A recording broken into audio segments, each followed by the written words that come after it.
Oh, man. Coming up next, a classic rock standard that came to a legendary guitarist while he was, get this, mowing his lawn. He saw the beautiful scenery around him, the mountains, the greenery, and nature just spoke to him. And the lyrics to a song that he'd had the music for a long time, they came to him in an instant. He was really excited, but he was worried he'd forget him, so he ran into his house straight away to write him down.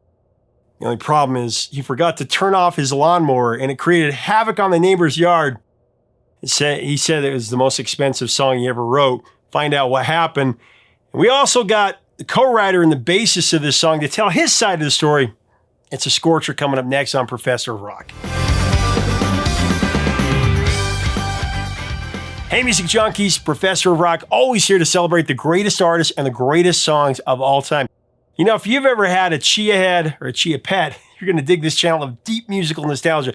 Make sure to subscribe below right now. Click the white button and click the notification bell so you know when our stuff comes out. Also, check us out at professorofrock.com to sign up for live streams. We got a good one for you today. It's time for another episode of our series Revelations, where featured artists reveal rare stories about their greatest songs and greatest albums.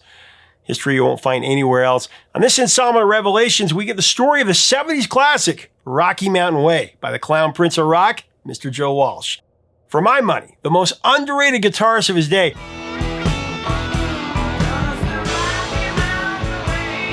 You know, when I saw Eagles recently at the Sphere in Vegas, Joe Walsh stole the show.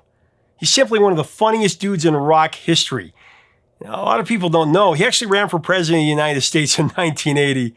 And he's famous for his rebellious antics that had him getting banned from just about every hotel in America when he and comedian John Belushi had a contest to who could cause the most damage at luxury hotels. Joe won straight away with $28,000 in damage as a record at the time. So, you know, useless information. If somebody ever asks you what rock star caused the most damage at a hotel, you can say Joe Walsh with $28,000. So Joe quit the James Gang in the early 70s and he formed his own band, Barnstorm, with bassist Kenny Passarelli and drummer Joe Vitale. They released a couple albums that have since been credited to Joe as a solo artist. Their second record, though, The Smoker You Drink, The Player You Get, contained classic hit Rocky Mountain Way, which is actually credited to band members Joe Walsh, Kenny Passarelli, Joe Vitale, and Rocky Grace.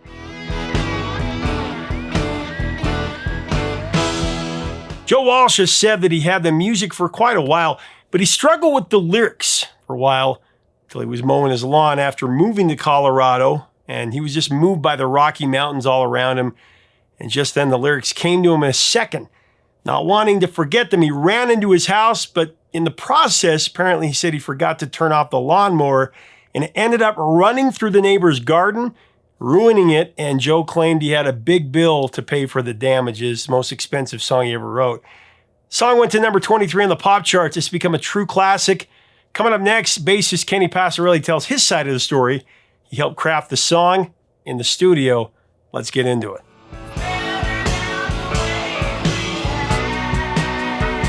Rocky Mountain Way is such a classic, and you guys all co-wrote that together from, you know, Smoker You Drink, The Player You Get.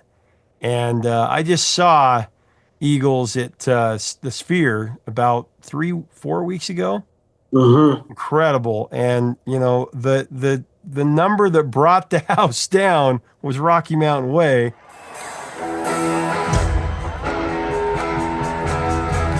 Because he's got the Rocky Mountains, you know, all, you know, with the Sphere with all their visuals. Right. You know, but Rocky Mountain Way brought the house down when he's using the talk box. People love that, and it's such a phenomenal song. Tell me about, you know, your time in Barnstorm, and I mean, because it was really going to be a band, and it ended up being... You know what? It ended up being a solo for Joe, and yeah. I think in many ways that was the way it was going to be from the very beginning. But we did start out as a band. Yeah. And the first Barnstorm record is a classic. I think that's Joe's best work. Bill Simzik says it's his, you know, the Beatles' White Album for him. Because it was really, the Barnstorm record done at Caribou Ranch. It was the first album out of there, and we had no hits on that first record because there was some sort of sabotage thing that was going on with management in Cleveland. But that was done, we always said it was Joe Walsh, Joe Vitale, the three of us with Bill Simzik. It was like the fourth Barnstorm member was Simzik. It was really a creative group. The thing that was great about it was Joe had written songs. When you're on the road so much and then it's time, the studio, the record companies are breathing down your back, a lot of the times you don't have a chance to write. Well, Joe leaving the James Gang and moving to Colorado, he had time to write. So when we went into the studio, again, it was something he knew what he wanted to do. And we had a great time. We loved the record. And then we went on the road. We were doing over 200 dates a year, opening for everybody. And then by the time we started doing the Smoke or You Drink record, man, thank God for Rocky Mountain Way, because Joe had been financing, and I don't know, I think I was making $125 a week and on the road. No, I swear to God. But we were having the greatest time of our lives.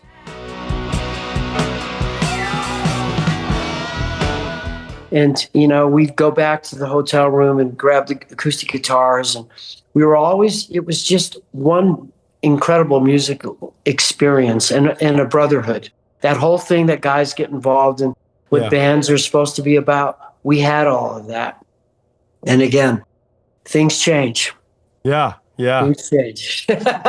But Rocky Mountain Way, tell me about that. What do you remember about writing it and recording it? Okay, well, there's several versions. And somebody called me just this morning and heard a version that Joe told on the Howard Stern. So he can have his version. I'll tell you my version. Okay. And this is really interesting because people are going to go and check this out. But when we would go on the road, Joe was fantastic at this. He would make cassettes of at that time, 73, 72, 73.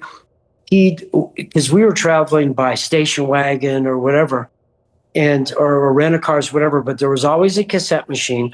And he had just a fantastic mix for us to listen to, stuff he was really into and stuff that we were into. And there was this Sly and the Family Stone record where you hear this.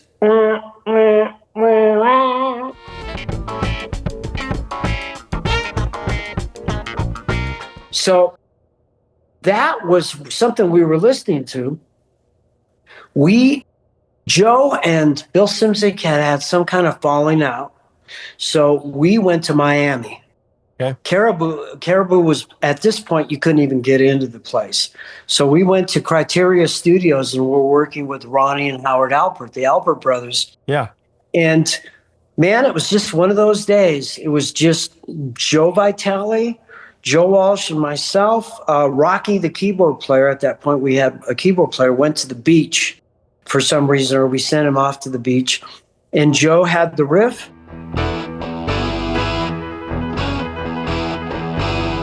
And we cut the basic track in Miami, and then Joe and Simzik got back on track, and we came back to Netherlands at Caribou Ranch and recorded the vocals, overdubs, the talk box. The original talk box that he got from a country artist, and if you look at the Barnstorm album, it gives credit to Dottie West. Mm-hmm. It was Dottie West and her husband. Her husband gave him he had the original talk box, which was a piece of cardboard box. I mean, it was held together with gaffer's tape and the tube out. And so that was all done at Caribou. The vocals were done at Caribou.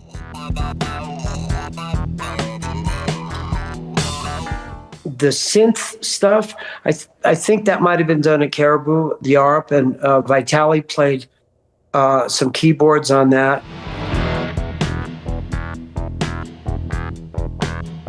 And the rest was the vibe, man. The whole, it just had a feeling that that the tempo of it.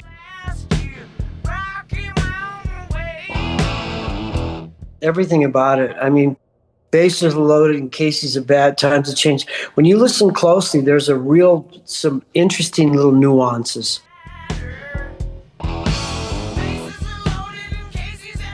So I think we did maybe two times, and it was the second one, and that was it. It was a keeper. Wow. Vitali played some really bizarre little fills in there.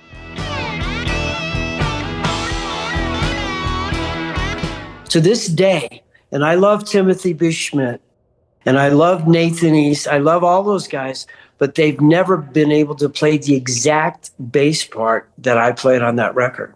And they'll say it. Nathan East told Vitali, I think he said, that part, man, and part of it is Vitali doing these little bizarre things that he was capable of doing. But it really is, and Joe said it, it's, there's something about the bass, the vibe of it, and the tempo and the touch.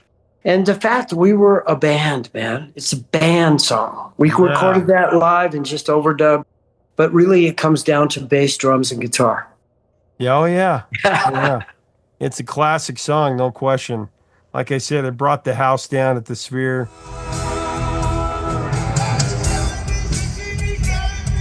You knew that Joe was at Kent State, right? Yeah. Okay, so here's the deal. When we did that song live back then, bases are loaded and Nixon's at bat. It was a political song. Yeah. It really was. It was about the war. I mean, Joe witnessed 4 students. He was standing there. Yeah. He saw all that stuff. So there was a part of him that a lot of people don't know. It was when we did live concerts through those years and playing Rocky Mountain Way, it was a protest towards the government, towards the administration at that time. So, I mean, it's a Joe Walsh song.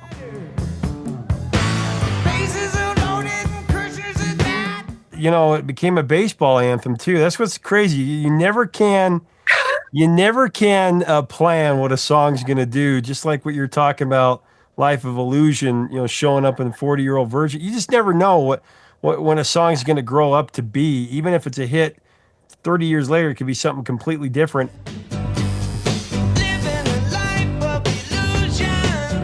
And Rocky Mountain Way has become like Colorado Rockies, Well, the Colorado also too. It's. I was told by some people here in Colorado that the John Denver song, Rocky Mountain High or whatever. Yeah. It's been shoved over by Rocky Mountain Way. I mean, every time the Rockies win, which isn't very often, they play Rocky Mountain Way, and there's people talking about it getting involved with the Broncos or whatever. But the thing is, it's still got. I mean, when you crank that, I've talked to more people that will say, "Hey, man, when the Rocky Mountain Way comes out on the radio, man, it's just got a thing." Oh yeah, got a thing. Joe's that voice of his, and then the talk box. Well,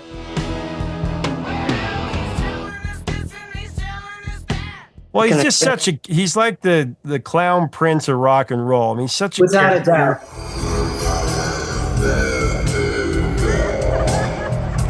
What I was going to say, though, is like not taking anything away from Don Henley, who's one of the greatest ever, but Joe Walsh stole the show, man. He's been stealing the show for years, man. He's, what I call him? The people's eagle. Yeah, he is, man. He gets out there. He only did 3 of his own songs, In the City and Rocky Mountain Way and Life's Been Good.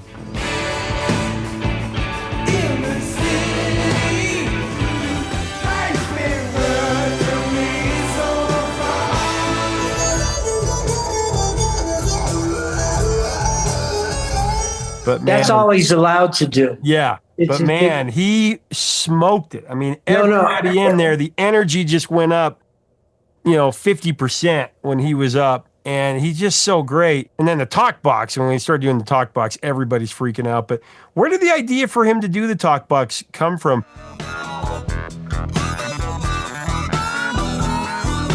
I mean, he had the talk box on the Barnstorm record, but it's not featured. Okay. Yeah. So, Joe's, I can't remember exactly. I think he just had in his mind that's what he wanted to do. He wasn't going to just play a straight electric guitar lead. So, and it was Joe's idea. I mean, we were all jumping up and down when he did it. I'll never forget it. I mean, it was all done that was done at Caribou.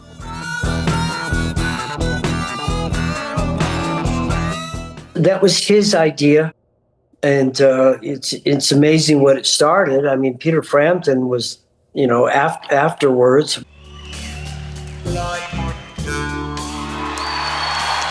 And again, it was used in some country stuff early on. That's why he got that in Nashville from Don and Dottie West.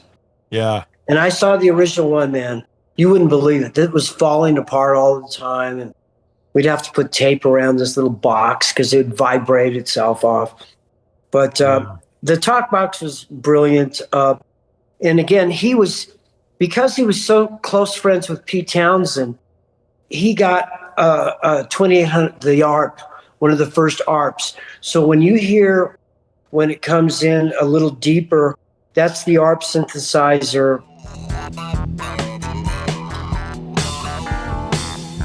But Joe he's a ham radio expert. Yeah.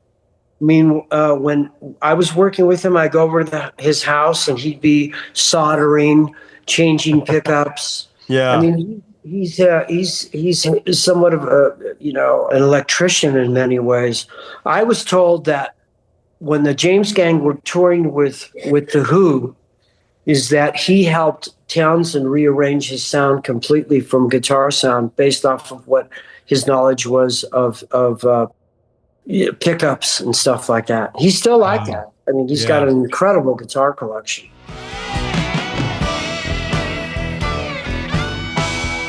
Wow, there's such a thick guitar sound on Rocky Mountain Way. Did you guys layer like a bunch of guitars to make a wall of sound, or like what was the deal there? What you've got there, if you listen closely, it's doubled guitars, but it's also, there's acoustic in there. And that's something, and again, being around Page and all these guys, if you listen to those Zeppelin records, man, there's something about an acoustic guitar underneath, which kind of grounds it to the earth.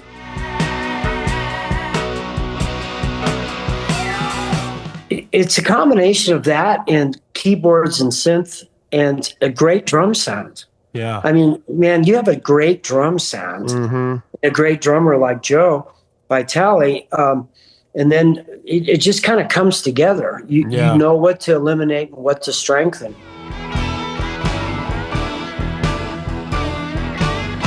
No, Joe was, I mean, his 12-string electric guitar playing on Barnstorm and even on Fogelberg's record, I think. Yeah. I think on Illinois.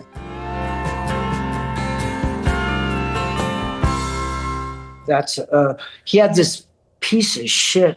Rick, it was a Hagstrom 12-string that we went on the road with, and it was always intonation problems. But man, when he put that thing through a Leslie, and he had the rights, it was incredible.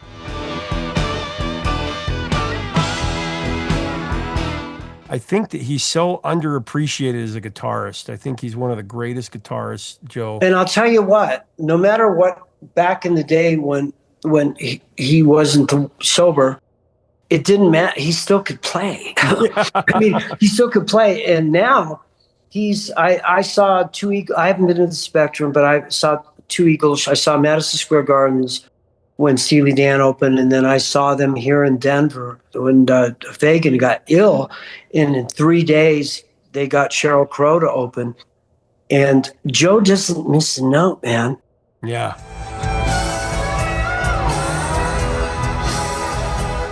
I mean, he may scream and he may lose his voice. I mean, somebody sent me some videos, and I was going, oh, okay, kind of stretching it out there in the vocals. but the guy doesn't miss a note. And his playing is super consistent and has been forever. I've never really heard him, no matter what, how many days we all stayed up, or he did.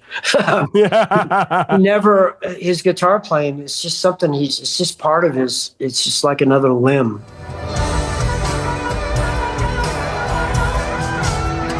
Isn't Kenny great? He also played with Elton John, Dan Fogelberg, Daryl Hall, and John Oates, and Stephen Stills.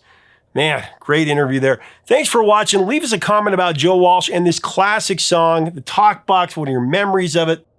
What do you think about this song? And should we cover more Joe Walsh? Just truly one of the greatest, just really the most underappreciated guitarists of his time. The guy can flat out play. So let's have a great discussion below. If you like our content, we invite you to subscribe. We'd love to have you as part of our community. Until next time, 3 chords and the truth, my friends.